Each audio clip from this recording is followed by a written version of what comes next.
Christopher Martin didn't want to go to work that day. But it wasn't just because the weather was awful and his mood was just as bad. Frankly speaking, Christopher was rather tired of the endless negotiations and meetings of the board. And the boards of directors, none of which could be avoided when doing business. Having replaced his late father as the head of the company, the man had been managing it for 15 years, and he was so good at it that his competitors couldn't help but feel envious. But they probably didn't realize that every coin has two sides, and that achieving so much in business certainly requires some kind of sacrifice. The fact was that being 45 years old, Christopher still hadn't started a family, and it didn't seem like that was going to change. Sure, he had some flings in his life, but they never led to any kind of serious relationship.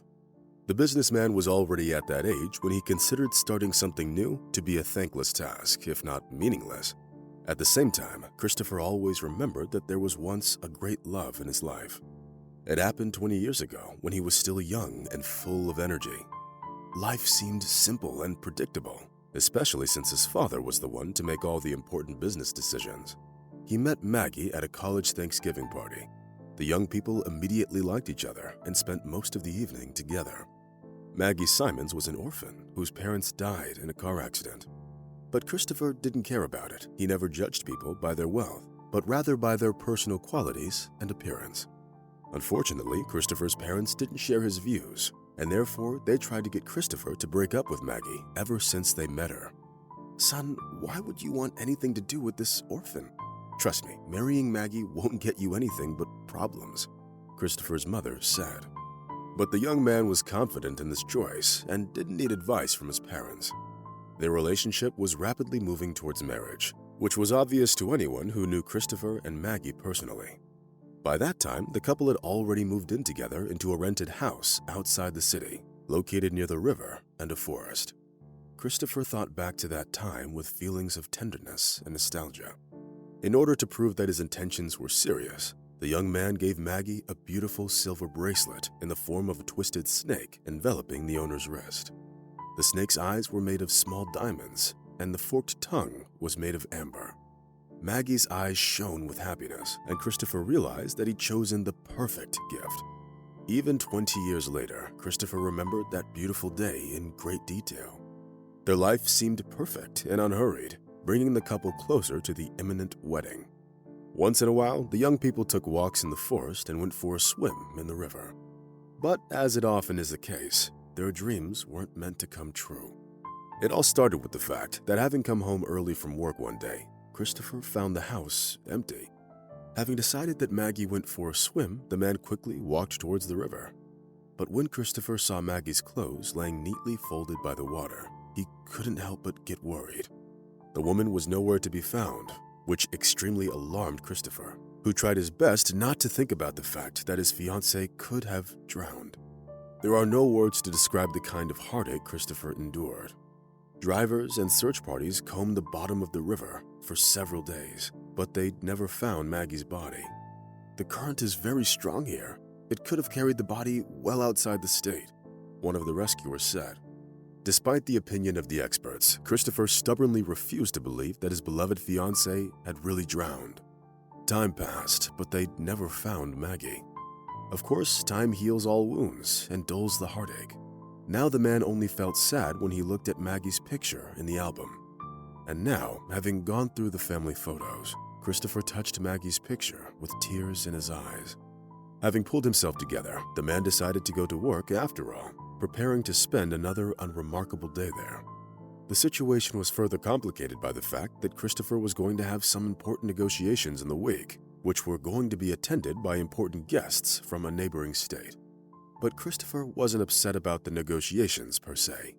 The fact was that his partners were family people who liked it when their colleagues brought their spouses and children to such gatherings.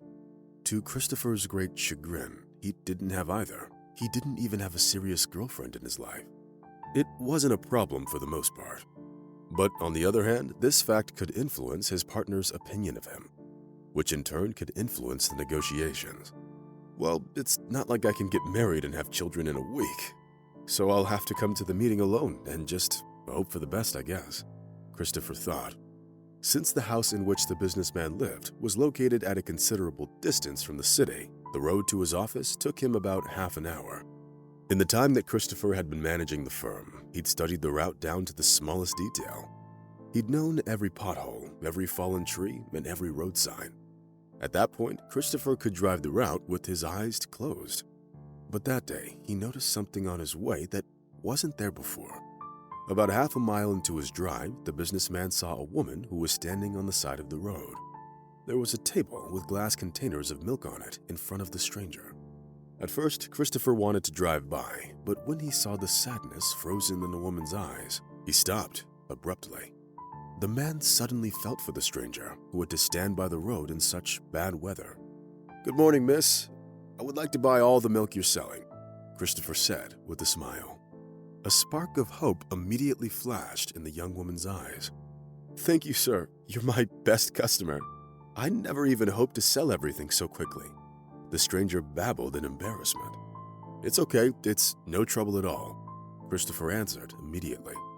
The man couldn't really understand why he decided to stop and buy all that milk. Of course, he knew perfectly well that he wouldn't drink more than a pint of it himself, and the rest he would give to the company staff. But there was something else, something that made Christopher stop and want to talk to this pretty young woman. Having cast a captious glance at the stranger, the man introduced himself, after which he found out that the young woman's name was April. At that moment, a very interesting thought popped into Christopher's head. At first, it seemed rather ridiculous, but the longer he looked at April, the more he realized it wasn't actually that bad. "Can I ask you something? Are you busy? Would you have time to attend an event with me?" Christopher began cautiously.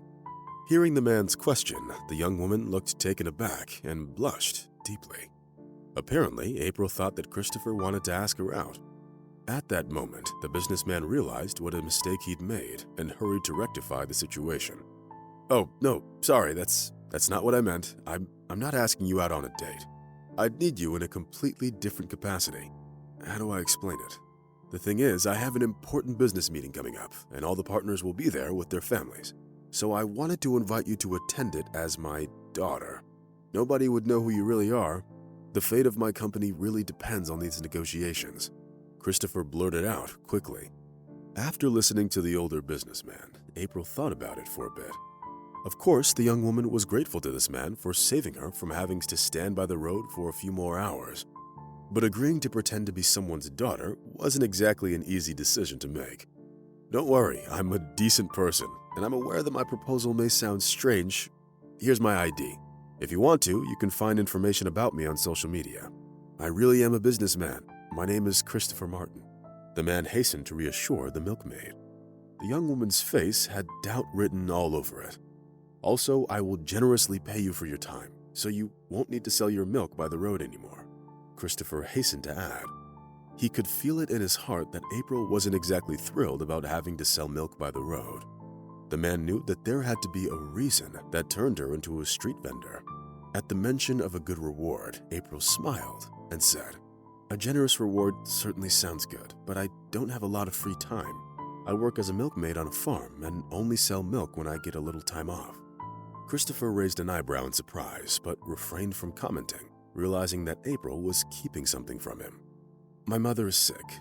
She has a tumor which can be treated, but the surgery is very expensive, so I'm trying to earn all the extra cash that I can. So if you'd like to hire me, I'd love to work for you. Just let me know ahead of time so I can take care of my mom and give her all the meds she needs," April replied. Christopher smiled and nodded. "Sounds good. Let me have your phone number and I'll call you when I need you. And don't worry about your outfit. I'll buy everything you need for this," the businessman added, placing the containers with the milk in the trunk of his car. April just stood there and couldn't believe her eyes. This kind and charming businessman made her an offer that she simply couldn't reject. April's mother had been ill for 2 years, but there was still no improvement in her condition. She got one chemo course after another, but they didn't have the desired effect and only seemed to worsen the already difficult situation the family was in. Therefore, as soon as she heard about Chris's proposal, April realized that this was her chance to earn some money to buy her mother's medicine. Having said goodbye to Christopher, the young milkmaid started waiting for his call. Of course, she felt rather excited and imagined herself as Cinderella, who, by the will of fate, was destined to go to a beautiful ball. But instead of the pumpkin carriage, the young woman would have an expensive car, and her pretend father would be her companion. It kind of sounds interesting, pretending to be someone's daughter. That isn't something you'd get to do every day, April thought with a smile. Meanwhile, the young woman decided not to tell her mother about her upcoming adventure. Penelope Patrick was a woman of old-fashioned values, and therefore, under no conditions would she have allowed her daughter to accept Christopher's proposal. Meanwhile, the businessman drove his car skillfully down the road, all the while thinking about his unexpected encounter with the young woman. For some inexplicable reason, April's face seemed to be vaguely familiar to Christopher, but he couldn't figure out where he'd have seen it before. The businessman was in a great mood because he felt that he had found a perfect solution to his lack of family problem. Now he could arrive at the meeting as a single father who'd raised his daughter all on his own. Of course, it was an outright lie, but Christopher saw nothing wrong with embellishing his biography a little in the eyes of his powerful business partners.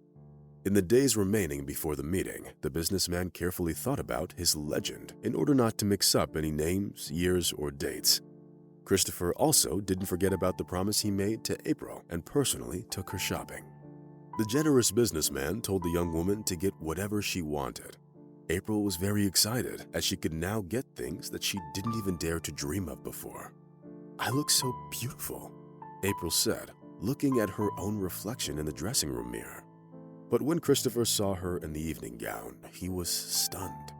"Wow, my daughter is beautiful. She's definitely going to charm them all," the businessman thought proudly. Since the gathering was to take place the next evening, Christopher went over all the details with April once again. "The meeting will take place in a restaurant. I'll be waiting for you at the entrance. Take a taxi, but don't worry about the money. I'll cover all the expenses," the businessman instructed April. Looking into April's eyes, Christopher realized that she liked this idea more with each passing second. Taking care of April, the man really felt like a father who suddenly found his daughter. The first half of the day passed in agonizing expectations, and when evening finally came, the conspirators felt a pleasant sense of excitement. Meeting April at the entrance, Christopher took his pretend daughter by the hand and led her inside the restaurant. His business partners were already there and were glad to see that their companion had turned out to be a family man. Deep down, Christopher felt much better being there with April. Pretending to be a businessman's daughter, April behaved so naturally that it seemed that she really was related to Christopher. Meanwhile, the business people had no reason to suspect that Christopher was hiding anything from them. Telling funny stories from her life, April aroused sincere interest in the people sitting opposite her. At some point, April raised her hand to fix her hair that had fallen over her eyes. At that moment, the sleeve of her dress pulled up and exposed her wrist, which had a beautiful bracelet on it. Having involuntarily glanced at it, Christopher was stunned. At first, he even thought that he was imagining things, or that it was simply wishful thinking on his part. But no matter how much Christopher tried to convince himself, the vision didn't disappear. What caused the businessman's astonishment was the fact that April was wearing the same bracelet that Christopher bought for his fiance 20 years ago. 1,000 thoughts swirled in Christopher's head. His mind couldn't help but come up with numerous theories, each of them more ridiculous than the previous one. Since Christopher had this bracelet custom made, there was simply no way there could be another one just like it. Christopher spent the rest of the evening thinking about his past. Barely listening to his companions, the man tried to figure out where April could have gotten that bracelet. It wasn't until the meeting was over that the businessman could ask the question that had been worrying him this entire evening. "I'm sorry for the intrusion, but I have to just ask, where did you get this bracelet?" Christopher asked, stammering at every word. "Why do you care? It was actually my mom who gave it to me," April answered, as if there was nothing special about it. At that moment, Christopher turned pale as chalk. "But that's impossible," Christopher whispered. The man nearly lost his balance and had to rest his back against the wall. "Are you feeling all right? Should I call an ambulance?" April asked anxiously. No, I'm fine. Give me a second. I'll be all right," Christopher hastened to reassure the young woman. But the truth was that Christopher was far from fine. All his life, he believed that Maggie was dead, but now it turned out that she could be alive. Since it was already dark outside, Christopher invited April to spend the night at his house. The next morning, the businessman got up earlier than usual and started getting ready to hit the road. Christopher was so eager to see April's mother that he was ready to walk to her house. Of course, the young woman couldn't understand what all the excitement was about. It usually took the businessman half an hour to drive that distance, but he was in such a rush that day that it only took him 15 minutes. Having stopped at April's house, the man got out of the car and walked confidently to the door. But when Christopher went inside the house, he didn't see Maggie there, but a completely different woman whose name was Penelope Patrick. It was rather hard for Christopher to explain to the sick woman the purpose of his visit and get her to understand what he was asking. All this time, April stood nearby and couldn't believe what she was hearing. It turned out that the man standing in front of her was her actual father, and not just a pretend one. When Christopher finished his story, Penelope Patrick shook her head. As it turned out, she did know Maggie Simons. In fact, the rich man's fiance did not drown in the river, but was forced out of town by Christopher's parents, who turned her life into a living hell. "So, what happened then?" Christopher whispered. "What happened? She moved to another city and found out that she was pregnant. That's when I met her. We lived next door. Maggie was a good friend of mine. We'd always had each other's back. But then things went awry. The labor was difficult and Maggie had internal bleeding. We couldn't even ask God himself to save her that day. Before dying, she left April a bracelet, a gift from her fiance. She also told me to take care of her daughter," Penelope said, sobbing. It was only then that Christopher realized what had really happened.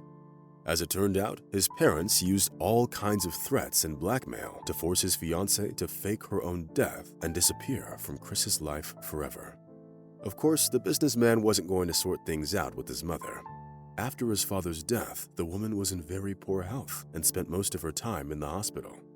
Instead, Chris decided to help the woman who'd been taking care of his daughter all her life, and he spared neither time nor effort on it.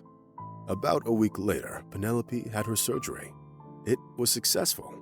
Moreover, Christopher paid for the woman's rehabilitation course at one of the best resorts in Miami. All this time, April was next to her mother, as she still considered Penelope her closest person. Meanwhile, Christopher couldn't be happier about having found his daughter, whom he didn't even know existed and who never knew her biological parents. A year passed. During this time, the life of the heroes of our history had changed beyond recognition. Surprisingly, Christopher and Penelope decided to start their own family and moved in together. United by common problems, they felt a strong mutual sympathy for each other and didn't even attempt to hide their feelings. At the same time, Christopher didn't feel like he was betraying Maggie, since he truly believed that she was watching him from heaven and approved of his choice. But it was April who was the happiest about how things turned out. After all, in addition to all the other amazing aspects of this story, she finally got to meet her loving and caring father. The three of them went to visit Maggie's grave on the weekends and always brought her a beautiful bouquet of fresh flowers. At the end of this amazing story, I'd like to say that people who know the true meaning of the words faith, hope, and love are destined for happiness, and sooner or later, life will surprise them.